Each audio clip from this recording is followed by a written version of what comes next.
नमस्कार दोस्तों, आज बात करेंगे मल्टीबैगर स्टॉक आखिर में होता क्या है।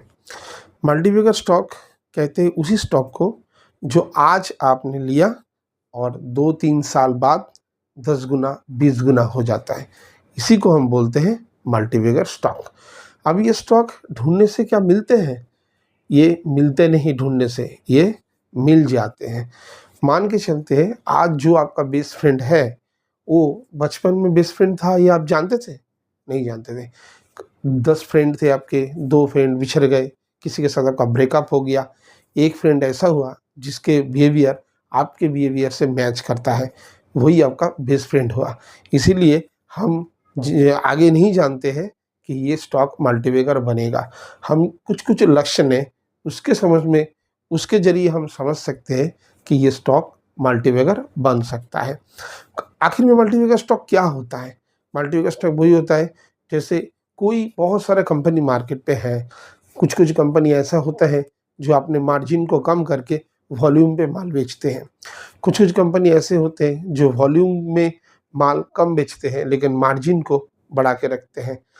मल्टीबैगर वही कंपनी होते हैं जो मार्जिन पे भी कोई कॉम्प्रोमाइज़ नहीं करता है, ऊपर में वॉल्यूम पे माल भी बेचता है। उसी स्टॉक को, उसी कंपनीज़ को हम बोलते हैं मल्टीबैगर। वही स्टॉक मल्टीबैगर बन जाता है।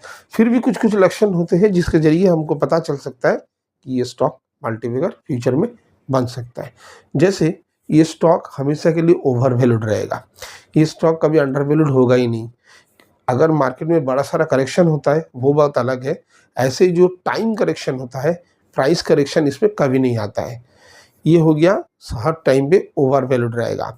दूसरे टाइम पे ये लेस वोलाटाइल रहेगा, मतलब काफ़ी ज़्यादा ऊपर नीचे नहीं होगा। जैसे बहुत सारा स्टॉक ऐसे हैं जो आज बहुत बढ़ा, कल फिर से बहुत घट गया। ऐसा यहाँ पे नहीं होता है। यहाँ पे वोलाटिलिटी जो है वो बहुत कम देखा जाता है। और मार्केट पे जो करेक्शन होता है, जैसे ये ऊपर जाता है, थोड़ा नीचे आता है, फिर ऊपर चढ़ता है, फिर नीचे आता है। आप ये सोचते रहते हैं कि ये स्टॉक जब नीचे की तरफ आएगा हम उसको खरीद लेंगे, लेकिन ये नीचे कभी नहीं आता है। बढ़ता है, छोटा एक करेक्शन करता है, जैसे उसमें बहुत सारा बाइंग आता है तो छोटा एक करेक्शन करके फिर ऊपर चढ़ जाता है, फिर छोटा करेक्शन करते फिर ऊपर चल जाता है।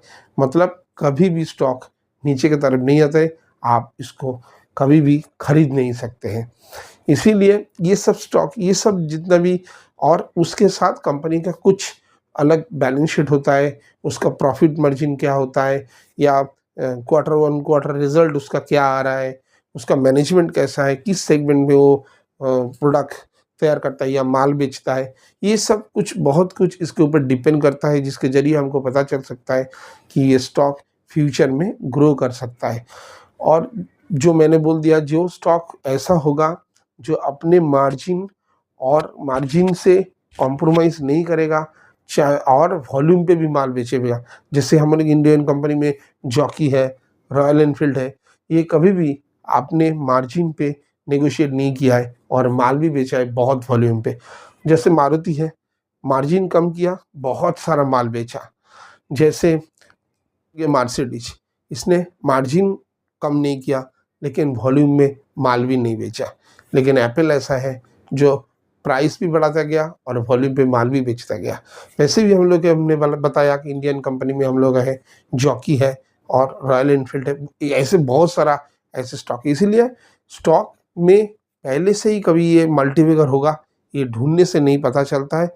ये हमेशा के लिए आप जितना दिन काम करेंगे, 2 साल 3 साल काम करते करते ऐसा कोई स्टॉक आपके पोर्टफोलियो में आ जाएगा जो आहिस्ता आहिस्ता दिखेगा बढ़ते ही जा रहा है, बढ़ते ही जा रहा है। बीच बीच में टाइम में कभी कभी करेक्शन आ रहा है, लेकिन हमेशा के लिए वो बढ़ता ही जाएगा, ओवर वैल्यूड होता ही जाएगा। इसी स्टॉक कोई मल्टीबैगर स्टॉक होता है जो काम करने से आपके पोर्टफोलियो में ऐसे ही आ जाता है। आज के लिए इतना ही। वीडियो को लाइक, शेयर और सब्सक्राइब कीजिएगा। जय श्री कृष्ण।